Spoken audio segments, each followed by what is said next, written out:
Hello, my name is Colin Lowe and this talk is on the history of the tarot. Now, some quite remarkable stories have been told about the tarot. One of the most remarkable stories is based on the idea that 2,500 years ago there was a prophecy that ancient Egypt would be destroyed. The temples would be broken, the language would be forgotten, there'd be nothing but sand and ruins. And the sages of ancient Egypt wanted to preserve the deepest mysteries, the deepest secrets, and they encoded them in the form of a set of universal symbols.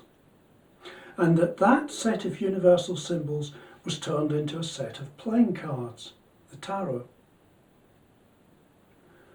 I thought it would be interesting to do a talk on the history of tarot and talk about what we actually know about the tarot. And it turns out we know quite a lot about the tarot. More than enough to fill an hour talk. In fact, you'd probably fill a 5 or an 8 hour talk quite easily. So I'm going to have to scoot through it quite quickly. And I'll just introduce what the talk's going to cover. So the first thing I'm going to do is talk about the introduction of playing cards into Europe and show you what they looked like. Then I'll talk about the very first tarot cards that we have, the earliest tarot cards, dating back to the Italian Renaissance, and I'll show you lots of examples of those.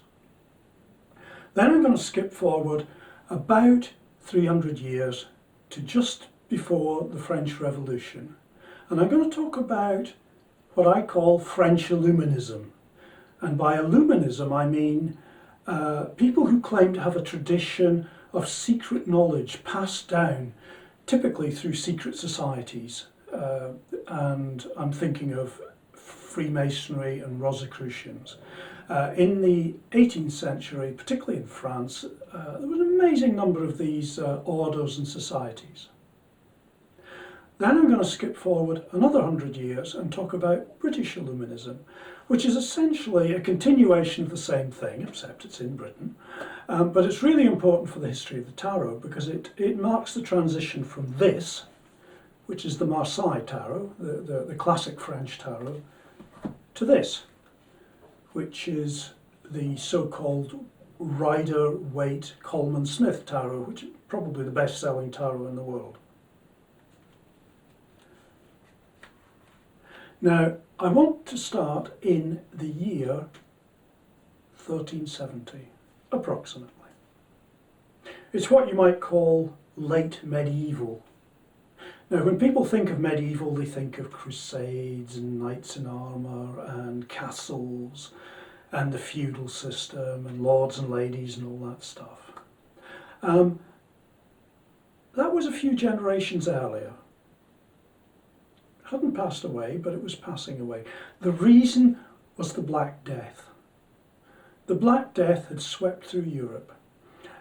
In 1370, anyone older than about 20 years old would have been witness to complete social collapse. Between a third and a half of everyone in Europe died. And not only died, but died in the most gruesome and awful way. By 1370, things were recovering, but the feudal system, the traditional knights in armour picture, that was pretty broken. In its place, particularly in Italy, was cities, and cities began to be the new economic force. Not castles and land, not knights in armour, cities.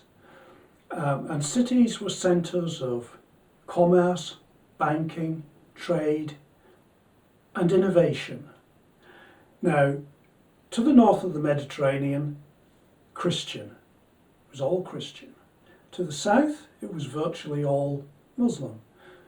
The Muslims in Spain, all the way around North Africa to Egypt, Muslims in Saudi Arabia, obviously, and in Syria, all the way through Turkey. The last outpost of Christendom was Constantinople and the small remaining part of the Byzantine Empire. The Muslim world stretched all the way across to China. And it's from China that a fundamental innovation arrived in Europe. Does anybody know what it was? No, nobody knows. It was paper. Without paper, it's difficult to do playing cards.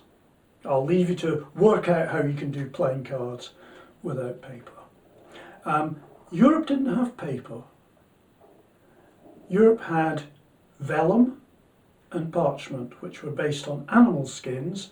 They're obviously very time-consuming and quite expensive to prepare, and books were handwritten on vellum and parchment. With paper came printing, mass production, and playing cards.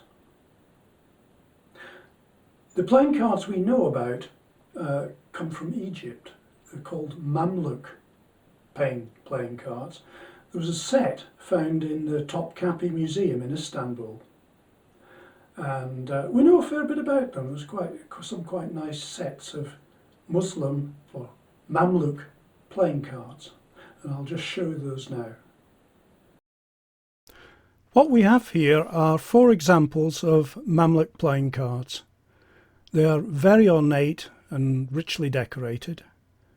On the left we have coins, second from the left we have polo sticks, third from the left we have cups, and on the right we have swords. It's a curved scimitar type sword.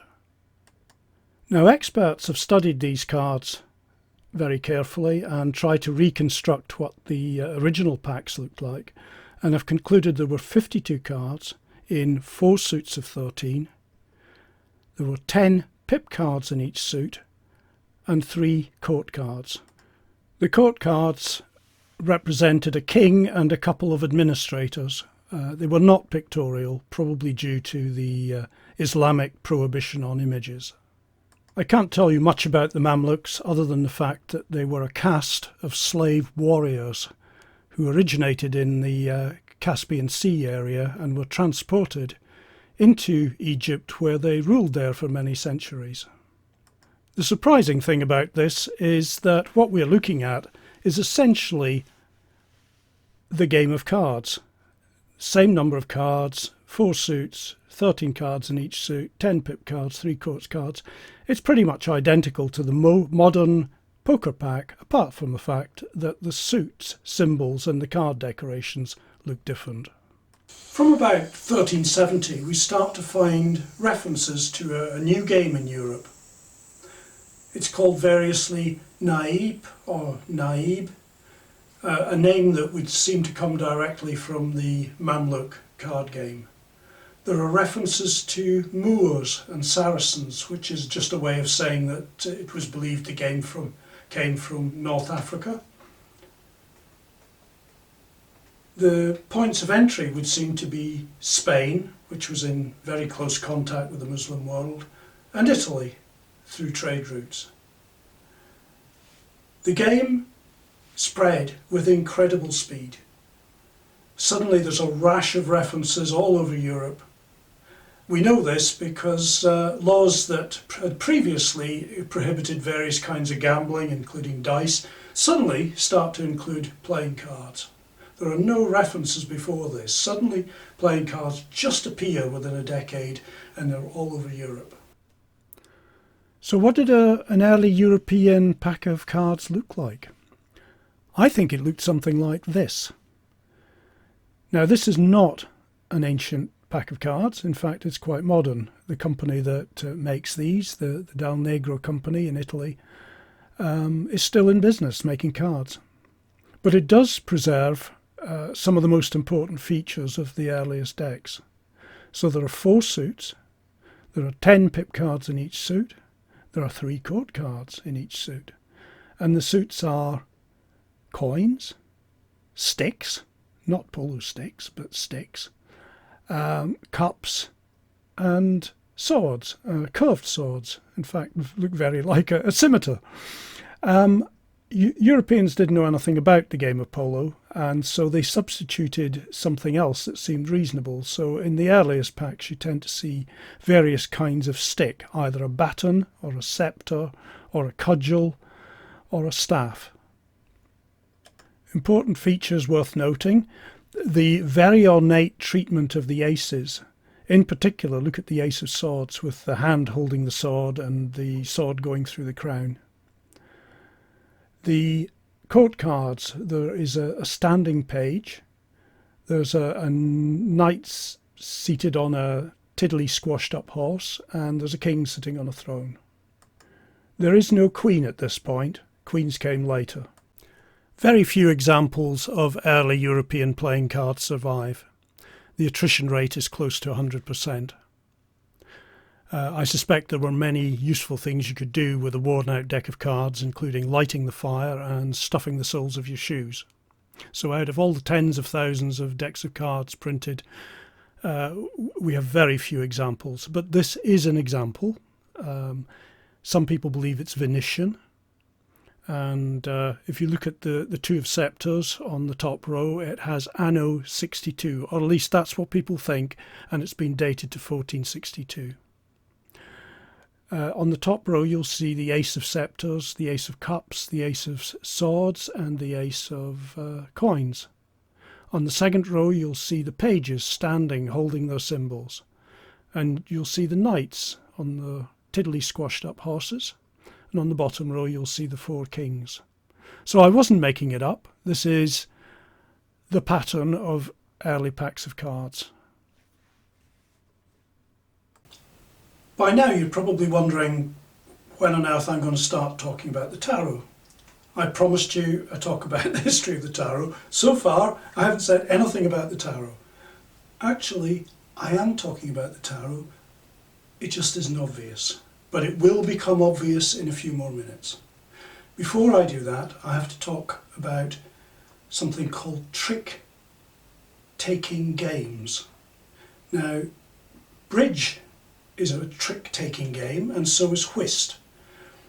Trick-taking games have always been very popular, and very quickly I'm going to explain how they work. And it is important, trust me, it's important.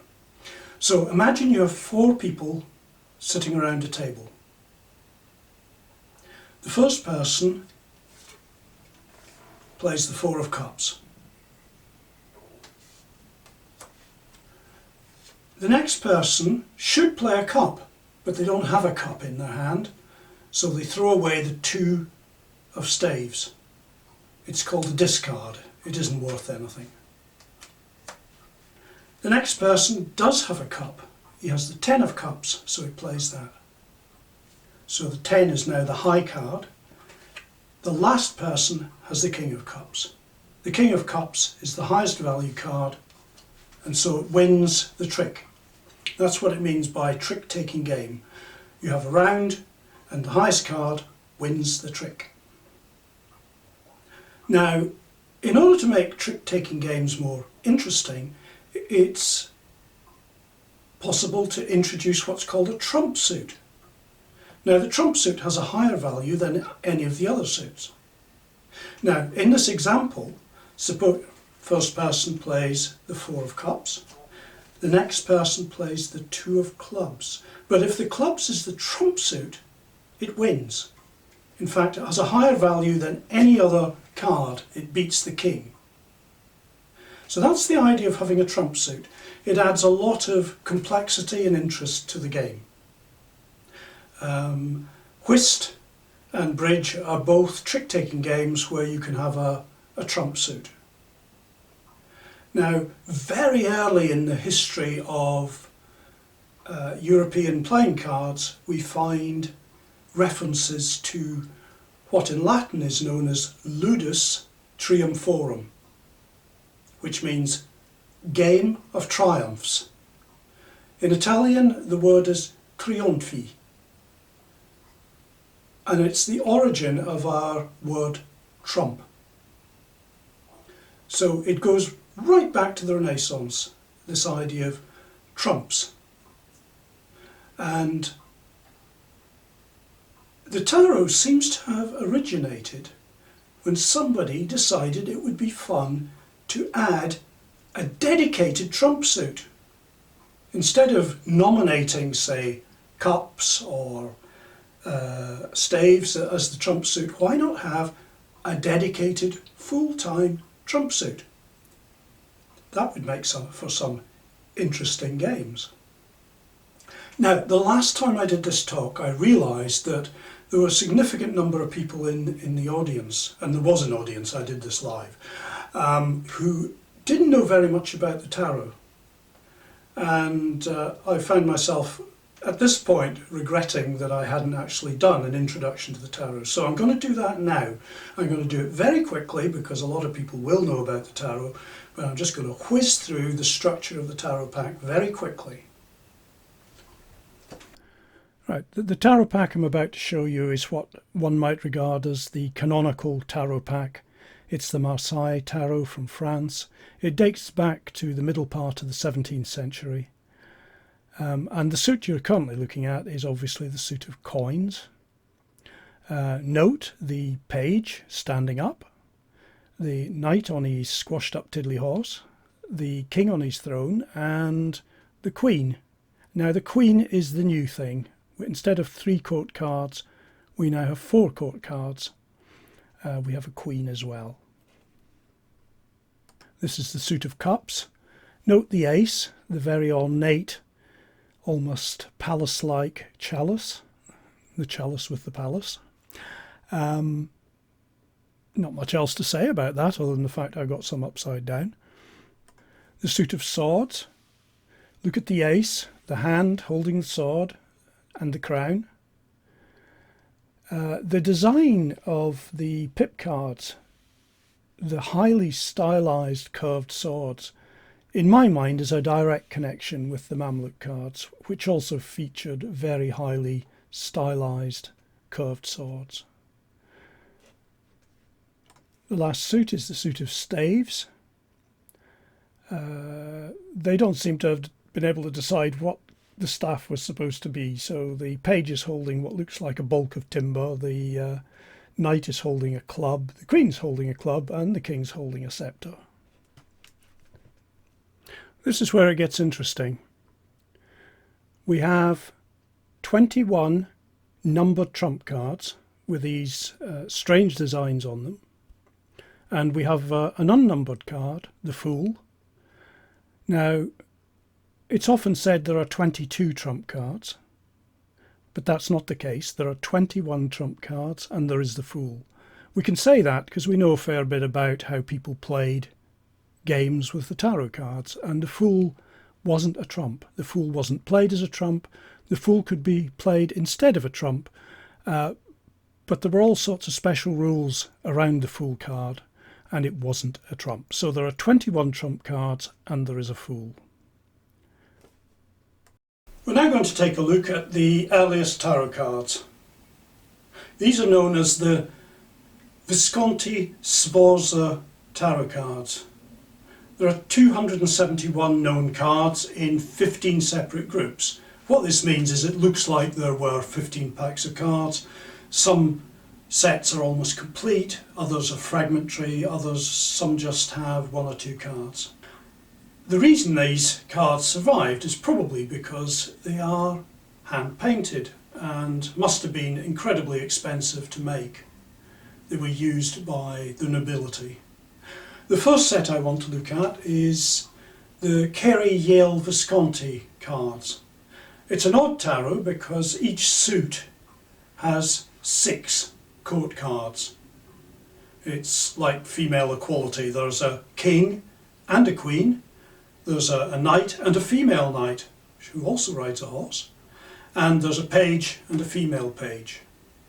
This set only has 16 trumps, and we don't know if it originally had 16 trumps or whether some of the trumps have been lost. The second set I wanted to look at is called the Pierpoint Morgan set.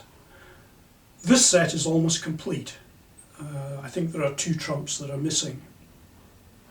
This is the female knight from the Cary Yale set, riding side saddle no less.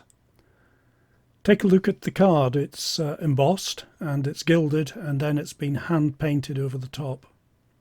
I particularly like the decorative harness on the horse. This is the Empress.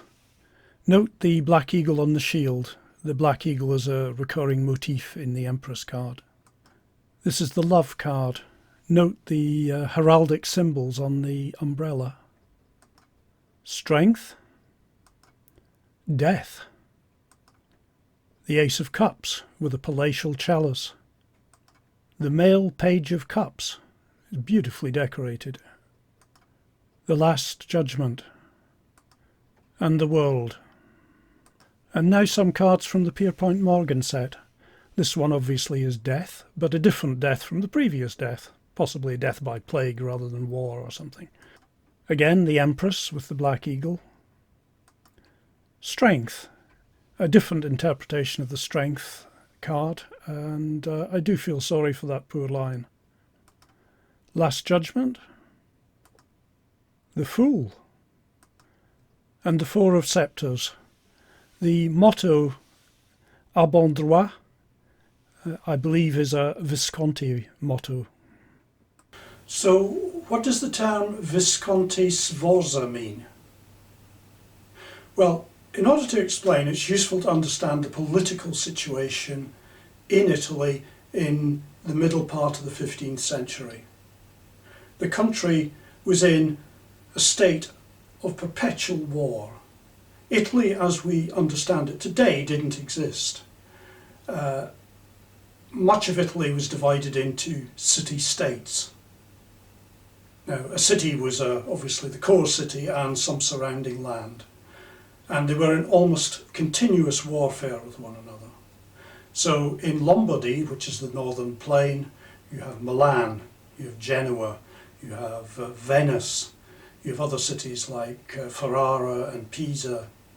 A little to the south you have Florence in Tuscany, and then you have Rome with the Papal States. Below that you have Naples and the Kingdom of Naples. To the north of Lombardy you have Switzerland and the Holy Roman Empire. To the west you have France and Spain hovering like vultures. The reason they're hovering like vultures, actually that's not a very good vulture, the reason they're hovering there is because Lombardy is immensely rich. It's rich because of trade. Many of the city-states are divided in loyalty. Some are loyal to the Holy Roman Empire and some are loyal to the Pope.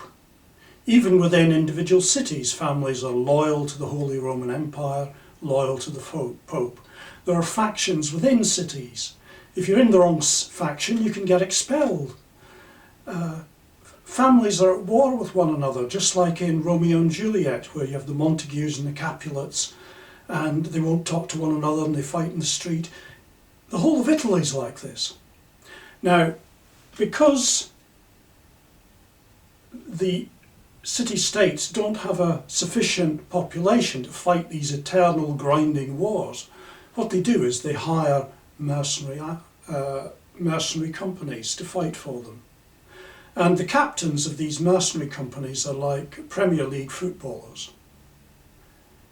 They'll move from team to team. One day they're fighting for Milan, next day they're fighting for Venice, then they're fighting for Ferrara, then they're fighting for Pisa. And obviously if there's a good mercenary captain, you want him on your side, you want to offer him something. So you'll say, I'll give you so many ducats to fight for me. And he'll say, no, got a better offer from Venice. So I'll give you a castle. See, this castle, you can have this castle. Okay, I'll fight for you. So this was the situation. One of the most successful mercenary captains was Visconte-Sforza. His father was a commoner. He'd risen up through the ranks, and although Visconte-Sforza was a very important man politically, he was still a commoner. The Viscontis were the hereditary dukes of Milan. The current duke, Filippo Maria Visconti, does not have an heir. He only has an illegitimate daughter. So that's a real problem for him. How on earth does he continue the line? Visconte-Sforza says, "I will marry your daughter." Now, we don't even know exactly what Francesco Maria Visconti said to that, but we do know he wasn't very keen on the idea. This jumped up pleb of a mercenary captain wanting to marry the daughter, even if she's illegitimate, of the hereditary Duke of Milan. He hated the guy. However, it did happen. He needed Francesco Sforza on his side, or at least he wanted him not to be attacking him. And so the marriage took place. Duke Filippo Maria Visconti died, and Francesco Sforza was able to finesse the marriage and become Duke of Milan. And for another century, the Sforzas were the Dukes of Milan. So, amazing story, really. So, Visconte-Sforza. What that means is the cards appear to have been created around the time of that transition. If you look on the cards, there are Visconti mottos and there are Visconti, there are examples of Visconti heraldry. Also Sforza stuff, and it's difficult to tell just exactly when any pack was produced, but it's quite clear that they were produced around that time. Tarot historians believe that the love card, either in the Cary Yale Visconti pack or in the Pierpoint Morgan pack, represents the marriage. Now, it could have been the marriage of Filippo Maria Visconti, but almost certainly one of them represents the marriage of Bianca Maria Visconti to Francesco Sforza. So I hope that clarifies the whole business. It helps to understand that so that you can understand how the tarot of that period is dated. There is another way to approximately date the Visconti-Sforza tarot. Take a look at this fresco from the Casa Borromeo in Milan. It shows a group of fashionably dressed young people playing cards. I'd like to note three things about the women's clothing. The first is that the dresses are high-waisted and they have a thick band underneath the breasts. Second is the very voluminous slit sleeves. And the third thing, very characteristic, is the strange bulbous headwear. Now compare this picture with these cards. First this one, now this one, and this one. The peculiar headgear is called a bolso, and it was very characteristic of a particular time and place. This lady is Isabella d'Este. She was an important patron of very well-known artists. This particular painting was painted by Titian. Here is Elizabeth Taylor wearing a bolso. The bolso is so characteristic, I used it in my own illustrations of the tarot cards. Returning to the fresco, comparing the tarot cards to the fresco, I think it's reasonable to say that whoever painted the tarot cards lived at the same time as whoever painted the fresco, and they probably lived in the same city and maybe even in the same street. In fact, when you compare the fresco with this tarot card, there's sufficient likeness in the way the face is painted. You might say that they were painted by the same artist. Art historians have looked very carefully at all this evidence and decided that the Visconti-Sforza tarot was probably painted by an artist, a Milanese artist known as Bonifacio Bembo, who was painting around about the 1450s, and that was probably the date at which the tarot cards were painted. Of course, the tarot did not only exist as highly expensive, hand-painted luxury items for the lords and ladies of Lombardy. There were also mass-market versions, for the most part very crudely printed using woodblock prints, and if they were coloured at all, then just very badly applied daubs of colour. Because they weren't luxury items, very few examples of these have survived.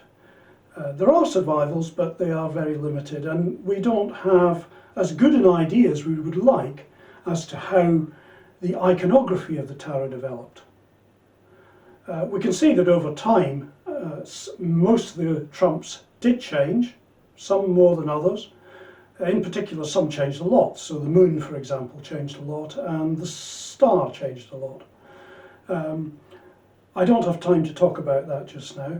What I'd like to do now is take you on a quick trip through 300 years of tarot card development from the 15th century through to the 18th century. What we have here is an uncut printer's sheet. It's probably Italian. You can see that the designs are very crude by comparison with the hand-painted tarots.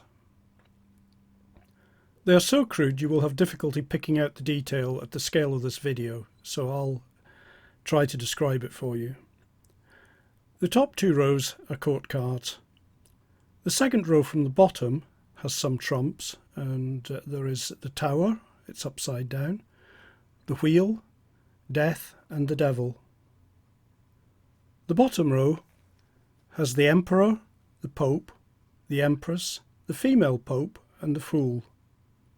Note the characteristic double-headed eagle of the Holy Roman Empire on the shields of both the Emperor and the Empress. This is a second very similar printer's sheet. The printing is a little clearer and it's easier to make out the detail. Another difference is that the trumps on this sheet are numbered. So on the top row one can make out Strength, numbered 9, and the Magician, numbered 1. On the second row you can see the Hermit at number 11 and the Hanged Man at number 12. On the third row you can see the Sun at 18, Judgment at 19, Justice at 20 and the World at 21. Also the Moon at 17. The bottom row has Love at number 8, Temperance at number 6 and the Star at 16. This is quite different from the numbering on modern tarots. The numbering of early tarots was not set in stone.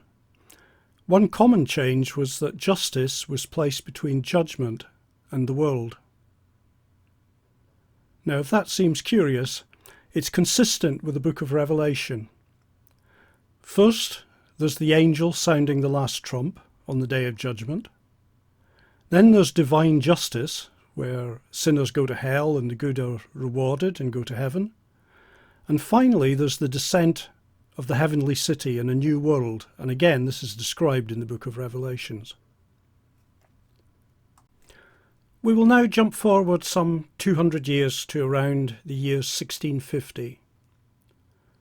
This pack is French and is named the Jean Noblet Tarot, after the printer's stamp on the 2 of coins. It would seem that Jean Noblet was resident in Paris. If we jump forward another 100 years, we see that printing is becoming more sophisticated and the designs are converging on what we now know as the Marseille Tarot. This deck is dated to around 1760 and is attributed to Nicolas Convert.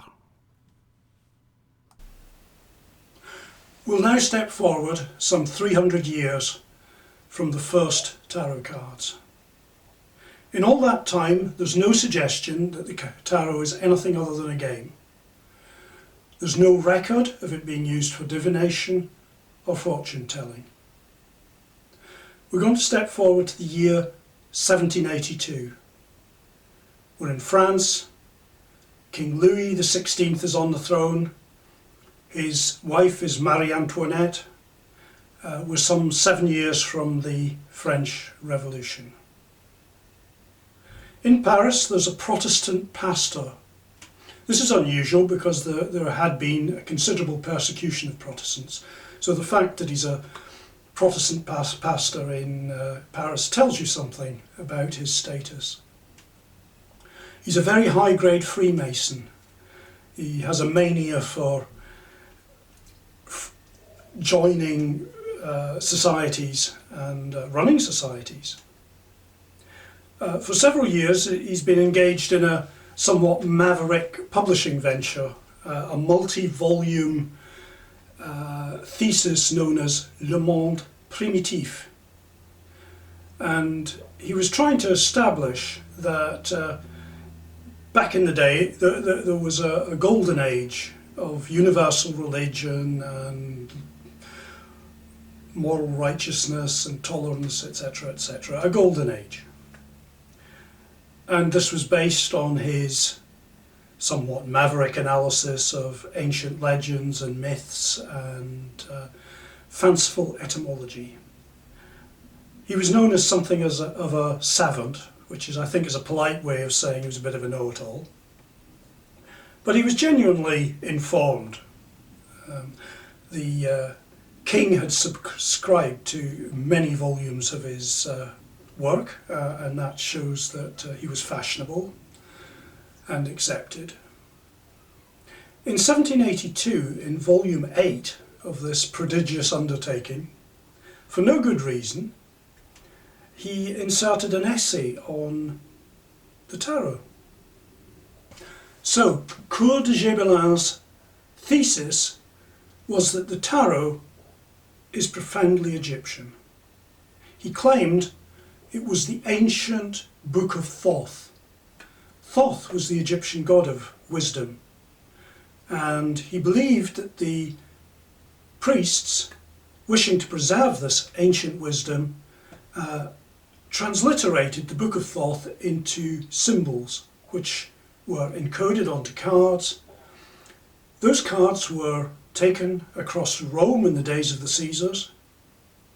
They were known to the popes. The popes carried them with them to Avignon when the papacy was resident there, and they disseminated throughout the southern part of France, throughout Italy, in Switzerland and Germany. What he didn't know is that they disseminated all over France as well, but the game had become unfashionable and had died out in the north of France. Because he believed the cards were profoundly Egyptian, he had to reinterpret almost all of the cards to fit his thesis. Now, some of them wasn't too difficult. The star card, for example, he said, was the goddess Isis watering the Nile. It's a good idea, I quite like it.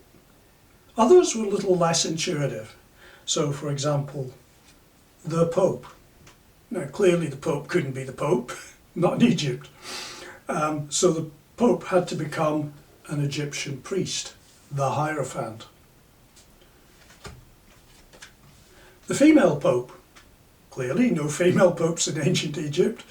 Clearly not a female pope. Must be the High Priestess. Almost every idea he came up with had legs. They just ran. So, for example, the Fool card, he didn't know that the Fool card wasn't a trump. And as it didn't have a number, he decided it must have number 0. That made 22 trumps, which is very convenient because there are 22 letters in the Hebrew alphabet. He didn't actually say that the tarot cards corresponded to the Hebrew alphabet, but he did say that they corresponded to a universal alphabet, and it didn't take much intelligence to connect the dots. Another idea he had is that although the trumps are conventionally numbered from 1, the juggler, up to 21, the world, that was the wrong order. Clearly it was the other way round, that the world represented creation, and so he decided that the ordering was wrong, and he ordered the cards from the world down towards the juggler. That idea grew legs. Now, it must be said that Coeur de Gébelin knew very little about the tarot. He knew nothing about the history of tarot. He knew nothing about the history of playing cards in Europe. He also knew remarkably little about Egypt. He'd read Greek and Roman authors, but he'd never been to Egypt, and he couldn't possibly have read any authentic Egyptian literature because the Rosetta Stone had not yet been discovered or deciphered. Nobody knew how to read ancient Egyptian. However, he was pushing on an open door. Many of the subscribers to his multi-volume epic would have been high-grade Freemasons. He would have known lots of people who were Freemasons because he was a high-grade Freemason himself. And one of the founding ideas of Freemasonry is that it goes all the way back to the ancient Temple of Solomon, 1000 BC. So Freemasons are quite accustomed to this idea of immense antiquity and secret traditions and secret knowledge and secret rituals going all the way back. So, as I say, he was pushing on an open door with this idea. At the same time as he was writing, the occultist Cagliostro was travelling around the capitals of Europe marketing what he called Egyptian Freemasonry.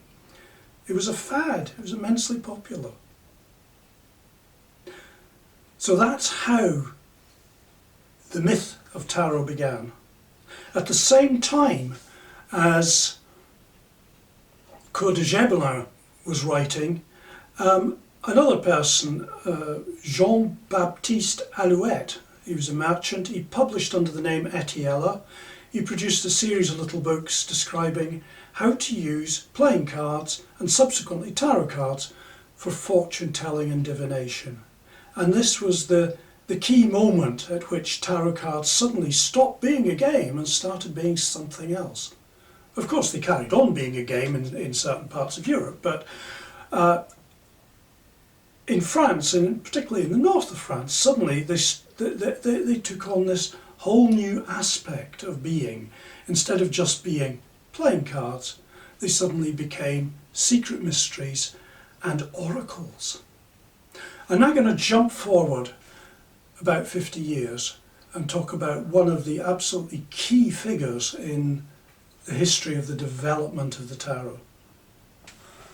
And now, a small digression.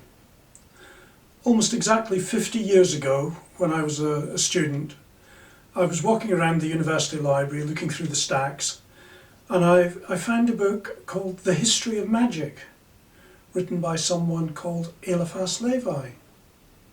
It had been translated out of the French by someone called Arthur Edward Waite. And we'll come across him because in fact it's the same Arthur Edward Waite who commissioned this pack, the world's best-selling tarot pack. This book had a big influence on me. I think it's fair to say that Eliphas Levi, the author, tended to have a big influence on almost everyone who read him. He had a genius for exposition. He wasn't born Eliphas Levi, that was a pen name. He was born Alphonse Louis Constant in Paris. He was born around the time that Napoleon was coming into power. He was educated for the priesthood. He was almost ordained, but he had an eye for the ladies, and in the end he was not ordained as a priest. He spent most of his life being very, very poor, and he was something of a social justice warrior. He fired off pamphlets right, left and centre about this issue, that issue, some other issue. It has to be remembered that at this time Paris was still post-revolution in a state of ferment, and there were a lot of social tensions. Then, for no obvious reason, and it wasn't like he stopped being a fervent Catholic or anything like that, for no obvious reason, sometime in his midlife, he suddenly reinvented himself as this character, Eliphas Levi, the Magus. And he wrote a series of what in retrospect were very influential books on magic. The History of Magic, and a book called the Dogma and Ritual of High Magic. Another one's The Key of the Mysteries, etc. Eliphas Levi was a very competent draftsman. His illustrations have been endlessly recycled through many, many popular compendiums of the occult. If you go through a book on occultism or magic, there's a very good chance you'll find one of his illustrations there. One illustration in particular, the goat of Mendes, has become almost the canonical representation of Satan, although it was never intended as that, but that's what it's become. It's also become pretty much that, the image of the devil in the tarot. Tarot was absolutely key to everything he did. Levi was convinced that the tarot was ancient Egyptian, but it had become corrupted. Printers had not understood the diagram, the pictures they were looking at. The pictures had all been corrupted. It needed to be restored back to its original form. It's like an old painting that had become tarnished. It needed to be restored. And although he never designed a tarot pack, he could have. He was a very talented draftsman, but he could have designed a tarot pack, but he didn't. It's a pity. But he left notes describing what he regarded as his rectified tarot. And these were very influential. So, for example, the chariot, drawn by horses, obviously. No, wrong.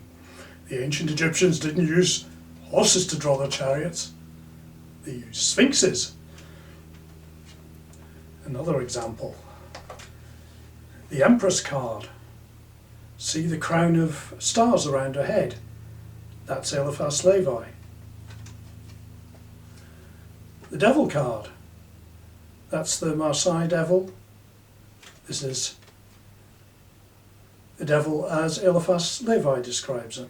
And I could give countless examples. His influence on subsequent designs of tarot cards was huge. And this was his rectified tarot. Again, Levi was pushing on an open door. He was the right person at the right time. The mid-19th century saw a renaissance of interest in all forms of occultism. It began with Fox sisters in America, the sudden incredible interest in spiritualism. And it was a time of table turning, of levitations, of extraordinary apports, things appearing out of nowhere, of ectoplasm. People really believed in the spiritual dimension. It was something quite tangible. Madame Blavatsky was at that point touring the world, supposedly in Tibet. Perhaps she was in Tibet, but she would come back and people would report the most amazing physical phenomena surrounding Madame Blavatsky. She didn't found the Theosophical Society until the year that Eliphas Levi died, but it shows that he was very much a person of his time. He was writing books about the Western esoteric tradition at just exactly the right time. But he didn't actually become famous in his own life. That was to come later. What I'm going to do now is move forward a few years to the year 1887. And I'm going to move across the channel from France into Britain. The reason for that is that's where the story takes me. I appreciate that there are several quite important French authors from the 19th century who wrote about tarot that I've neglected to mention. If you're interested in what I haven't said, you might be interested in The Wicked Pack of Cards, The Origins of the Occult Tarot by Ronald Decker, Thierry Depolis and Michael Dummett. Now, an interesting thing happened in 1887. A group of high-grade English Rosicrucians and Freemasons came across an unusual document. There are various stories about how it was found. It's all very vague and evasive. One of the stories is that it was found in somebody was shopping in a bookseller's and it was found slipped between the pages of a book. It was written in cipher. When it was deciphered, it was found to contain a description of an esoteric order. And by a description I mean it had the rituals, the initiation rituals, and it had knowledge lectures. And it included a substantial amount of material on the tarot. Now, it had obviously taken some ideas from the tarot of Eliphas Levi, but it had gone a lot further, and it had corrected Levi. And again, this obsession with rectifying the tarot, getting it back to its original form. Now, these high-grade Freemasons decided to contact someone in Germany. The cipher document actually had an address on it, so they wrote to this person, Frau Sprengel, and purportedly received a reply back authorising them to create a secret esoteric order that would be open to men and women, and they called it the Hermetic Brotherhood of the Golden Dawn. Now, just in case you're curious, this has nothing whatsoever to do with the Greek ultra-nationalistic right-wing organisation of the same name. So this organisation started, and it's interesting for two reasons. The first is that it attracted a curiously eccentric bunch of people, some of whom were quite important. So there were a number of what you might call A-list, B-list and C-list celebrities that were attracted to the Golden Dawn. Probably the most important A-list celebrity was the poet William Butler Yeats. There were a number of writers, such as Arthur Edward Waite, who commissioned the Waite Pack. There was also the poet and mountaineer Aleister Crowley, who was responsible for working on the Thoth Pack. So, and both of these men had both read and translated books by Eliphas Levi. Anyway, that's the first reason for why the Golden Dawn is important. It had some interesting people in it. The second reason is that it purported to teach and practice real magic. Now, you're probably going to look at me a bit funny about this. What does he mean by real magic? This. The complete Golden Dawn system of magic. Very big, very heavy. I don't have to answer the question, I can just point you at this. And actually, I'm being a bit frivolous, because it does, the term is actually well defined. In the Renaissance, there was the stuff that the church told you about, the stuff you were supposed to believe. There was another parallel system of belief that intersected with the church's teaching, but was somewhat different. And it's best represented by this book. It's quite famous. It's Cornelius Heinrich Agrippa's 3 books of occult philosophy, published in the early 16th century. It's still a very important book for anyone interested in occult philosophy. And I think it's fair to say that what you find in here, the Golden Dawn system, is basically Agrippa, plus a bit more Kabbalah, Jewish Kabbalah, and the Tarot. The Tarot is fully integrated into this system. It doesn't exist here. Tarot was just a game at this time. In here, it's a complete system of occult philosophy. So to give you an example of what's involved, the 22 trumps of the Tarot, that's the 21 trumps plus the Fool, now correspond to the 22 letters of the Hebrew alphabet. That was true way back in the time of Coeur de Gébelin, but it's even more true now. The 22 tarot trumps correspond to the 22 paths on the Kabbalistic Tree of Life. They correspond to astrology, the astrological signs, the astrological planets, the elements. Going a bit further, getting a bit esoteric now, the 4 court cards, the page, the knight, the queen, the king. They correspond to the 4 letters of the most sacred divine name, the Tetragrammaton, what we pronounce as Jehovah. The tarot aces correspond to the roots of the elements. So coins is now pentacles with a pentagram on, and it corresponds to the powers of earth, the powers of water, powers of air, the powers of fire. So they're no longer just cards, they're totems, they're signifiers, they're pointers at things.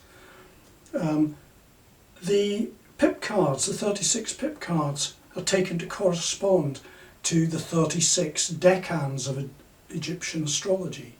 The tarot has now become a set of universal archetypes. In here there are new descriptions of the cards. They're fairly abstract descriptions. The cards have gone from being quite concrete symbols to becoming universal symbols, bigger than humanity. They stand outside of humanity. It's as if the world is circumscribed by a barrier, and outside that barrier there are these mighty powers, the 22 tarot trumps. It's a bit difficult to get your head around this. It's strange, and it's also very interesting. It's a long way from a card game. Anyway, the Golden Dawn did not last for very long.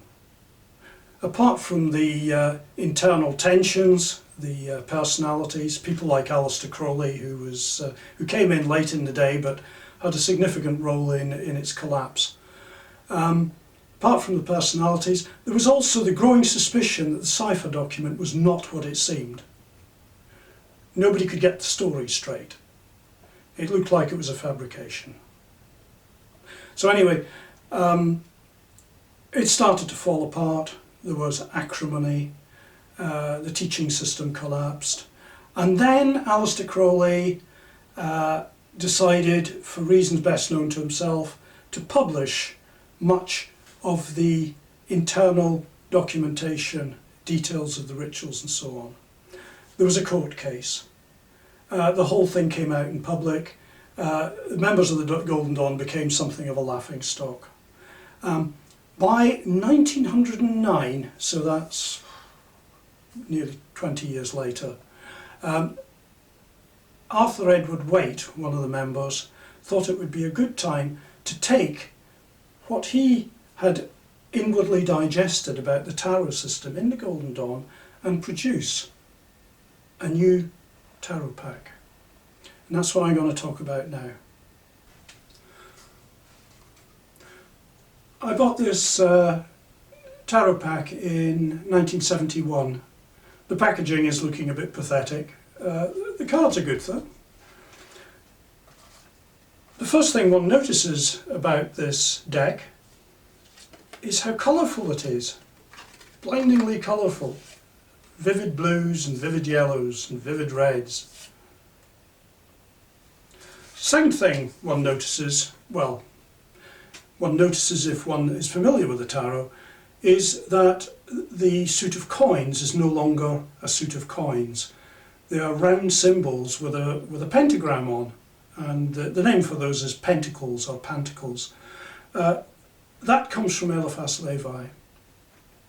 Third thing one notices is that the pip cards are now fully illustrated. So this is the 9 of pentacles, would have been the 9 of coins. This is a big change, and it marks the emergence of the tarot from being essentially a game of cards to being something in its own right. One could quite easily play a game of cards with a Marseille tarot because that's what it was used for. It's difficult to imagine playing a game of cards with this. I mean, when you look at these, you'd need a pair of sunglasses to play cards with these. It's not the first deck of tarot cards to have fully illustrated pip cards. The honour goes to this, the Solabusca deck. This is a Renaissance deck, but it's very idiosyncratic and tends not to come up in discussions of the tarot. It is now well understood that Pamela Colman Smith, the artist of this tarot deck, did consult the Solabusca deck and did use some of the designs. So the story behind this is that Golden Dawn member Arthur Edward Waite was a prolific author. He'd published many books, mostly on esoteric subjects, but also on Freemasonry. He understood the publishing business. By 1900, backtrack a little, he had published a small book on divination.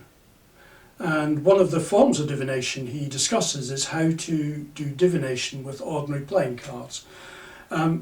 And by 1909 he must have thought that there was a gap in the market for a new tarot. And this was probably inspired by his experience of being in the Golden Dawn and having such a rich background in the tarot. So he approached an artist, and the artist was Pamela Colman Smith. Now, Pamela Colman Smith was on the fringes of the Golden Dawn circle. She was a very good friend of the Yeats family. That's the family of the poet William Butler Yeats. She was also very heavily involved in theatre production. She was a good friend of a well-known actress, Ellen Terry. She'd done many sketches of theatrical costumes, and I think that's quite apparent when you look at some of her illustrations. She's very comfortable with historical costumes. She did the entire 78 card deck in 9 months, and she received a flat fee from Waite. She said at the time it was a bit of a stretch trying to do it so quickly. She then more or less disappears from view. She's around for another 9 years in the London circle, and then she retired to Cornwall, where she lived the rest of her life. In more or less complete obscurity. We know remarkably little about her life in Cornwall. She died in 1951, the same year as I was born. When I look at the trump cards, what strikes me is how little influence there is from the Golden Dawn. One would have expected more influence, a more striking and strong influence from the Golden Dawn. What I do see is a very strong influence from Eliphas Levi. So this card, the Magician, very different from the Marseille Tarot. In the Marseille Tarot, the figure of the Magician is actually a fairground, well, this is my interpretation, a fairground magician. He has a table, he has various conjuring tricks on it, possibly he's doing games like the shell game. It's stage magic, it's conjuring magic, it's sleight of hand, it's that kind of magician. So what we have here is a full-blown hermetic magician. Young man, wand of power in the air, pointing down to the earth, as above, so below. On the table are the symbols of the four suits, the pentacle, the cup, the staff and the sword. Above his head is a funny squiggly figure, the lemniscate. This is pure Eliphas Levi. As you go through the pack, it's not always apparent, but his influence runs right through the trump cards. The pip cards are a different story. I have wondered for many years where the designs for the pip cards came from. I had thought that perhaps they came from the Golden Dawn. The Golden Dawn had a system based on the Egyptian decans and planets and signs, astrological signs. And if you go through that and look at the designs on the cards, there are a few hits and many misses. I also thought that perhaps Waite's book on divination, how to tell the future with ordinary playing cards, may have been an influence. That would have been the obvious influence. But again, there are hits and misses. I have no idea where these designs came from. I have to credit Pamela Colman Smith for putting this all together. She came up with a complete set of designs for the pip cards. God knows where she got them from. But the important thing is that her influence was profound. Hundreds of tarot packs have been produced since this deck, and they've tended to follow Pamela Colman Smith's designs for the pip cards. Over and over and over again you'll see the same designs. So in some senses she is the mother of the tarot. In some respects, the pack is remarkably conventional. So if you look at the aces, Ace of Wands, Ace of Swords, Ace of Cups, Ace of Pentacles, I think these would have been instantly recognisable in the Renaissance. Likewise, the court cards. The king seated on a throne, the queen seated on a throne, the knight riding a horse, and the page standing. Again, that would have been instantly recognisable in the Renaissance. But it's the fully illustrated pip cards that really sets this tarot pack aside. The final tarot deck that I wanted to talk about is this one. It's the Thoth pack. And it was produced by Aleister Crowley and Lady Freda Harris. You can see them together in these photos. Aleister Crowley is the rather stout gentleman, and Lady Freda Harris is the one getting into the car. She was the wife of a Liberal MP. Now, Aleister Crowley has had a bad press, but in my opinion, he was the most diligent student of the Golden Dawn.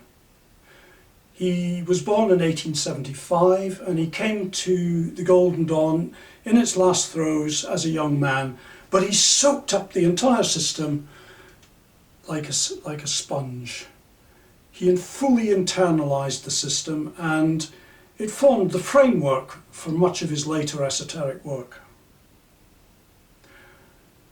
Lady Freda Harris was an artist. They came together in, I think it was about 1938, just before the outbreak of World War II. And Crowley's idea was that they should produce a tarot pack to make a bit of money. He wanted to do it quickly, maybe 6 months, and Crowley was always looking at ways to make money because he saw himself as a gentleman. He wouldn't do a job, he didn't work, and he was always short of money. In the event, they spent years on this tarot deck. Lady Freda Harris persuaded Crowley that as he'd spent a lifetime thinking about the tarot deck should be personal and reflect the thought that had gone into it. So they began about 1938 and were working on this design throughout the war as the bombs were falling on London. The letters still survive, and you'll find them on the internet. If you look up Aleister Crowley and Lady Freda Harris letters, you can find the correspondence as they worked together designing this tarot pack. Now, the reason that I think it's important, well, there are two reasons. The first reason is that it fully realises the idea expressed by Antoine Coeur de Gébelin just before the French Revolution, that the tarot was Egyptian, profoundly Egyptian, and embodied the secret knowledge of the Egyptians. Crowley wrote a book about this tarot pack. He calls it The Book of Thoth, Egyptian Tarot. Now, whether Crowley actually believed that or not, I don't know, but that is the idea that runs through this, that the tarot isn't a deck of playing cards, it is a system. It's an entire system of occult knowledge encoded in the form of cards. The tarot, I think the trumps in this design fully embody the idea of the tarot trumps as vast universal powers. The pip cards are elemental. The staves are all fiery, the swords are all airy, the cups are all watery, the pentacles are all earthy. It's a very, very occult deck. The second reason I think it's important is I love Lady Freda Harris's artwork. It's very characteristic of the period. It's coming out of the Art Deco period, and you can see the influences, and it's a very dynamic art. Everything's moving, there are lines, there are curves. It's a beautiful style that she has. I don't think it's very well reproduced. I have two decks. I have this one, the big one, but it's very poorly saturated. The colours are very wishy-washy. This one's better, but it's a bit too small. I can't afford to keep buying ones just to see if they're well reproduced. The originals have disappeared into the bowels of the Warburg Institute, where apparently they're being restored. I would love to see them on exhibition, but I haven't seen them. It would be nice to. Anyway, that's all I have to say about this deck. I think it's a very worthwhile deck. It very much embodies the Golden Dawn system. It is a little bit idiosyncratic. I think you need to know a little bit about Aleister Crowley and a lot about the Golden Dawn to really navigate it. But it is, in my mind, the culmination of an idea, the idea of the tarot pack as embodied knowledge. It finally achieves it in this deck. That's all I've got to say, and now I'm going to go through some of the books I used as sources so that if you want to follow up these ideas, you can. I've only been able to cover a very small part of the history of the tarot. If you're wondering what I used for source material, then the very first and most important source is Stuart Kaplan's Encyclopedia of the Tarot. There are 4 volumes, I have 3 of them. I'd say the first 2 are indispensable. They're very comprehensive. The next 2 books I'd say are indispensable are the Wicked Pack of Cards and A History of the Occult Tarot. They have some authors in common. The principal author, I think, is Michael Dummett, who was both, he's actually Sir Michael Dummett. He was an important philosopher, and his hobby was the history of playing cards and the tarot. Michael Dummett also produced 12 tarot games. So if you're interested in knowing how to play games with a tarot pack, you have a Marseille tarot and you want to play a game with it, you can get it here. You'll also find it on the internet. A book that I like very much, because it probably has as much information as you can find on Pamela Colman Smith, is this one, Secrets of the Waite Smith Tarot by Marcus Katz and Tally Goodwin. I really like this book, I enjoyed it.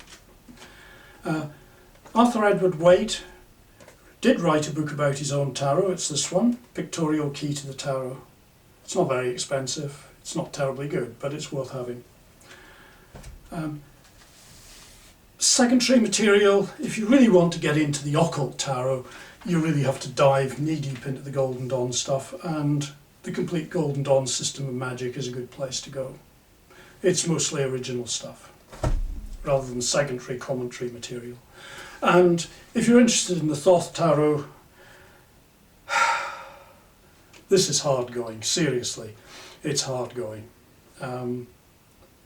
I understand it quite well and I still find it hard going, but it exists, and I think if you're prepared to put up with the fact that it's an almost OCD presentation of Aleister Crowley's thoughts on the tarot, then it's a good book to read. So, thank you very much. If you made it this far, thank you for listening. I do have my own book on tarot. It's a bit idiosyncratic. You can find it in the text below, a reference to it. It's on Amazon. Anyway, thank you very much, and I hope to produce some more videos on the tarot. You might want to subscribe. I can't tell you in advance how long it's going to take me to produce them. It took me a long time to produce this one, but anyway, thank you and goodbye.